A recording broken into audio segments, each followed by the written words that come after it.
চুরিজারি খুব একটা করি না, বিধবার কার্ডও বেশি না, কল বেশি না।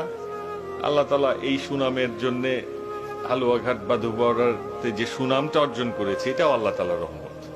চুরি করলে হয়তো কটা পয়সার মালিক হইতাম, কিন্তু আমি খেয়াল করে দেখেছি যে সামান্য দিয়েই চলে, এত বেশি প্রয়োজন নাই।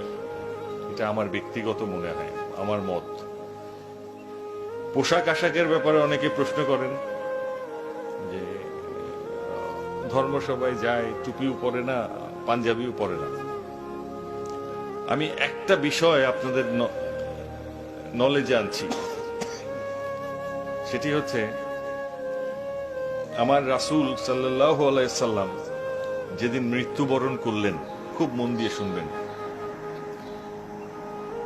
সেদিন তার ঘরের বাতিতে তেল ছিল না, তেল জ্বালানো, আগুন জ্বালানো। ওনাকে যে কাপড় দিয়ে দাফন করা হয়েছিল সেই কাপড়ের মধ্যে 100 তালি দেয়া ছিল।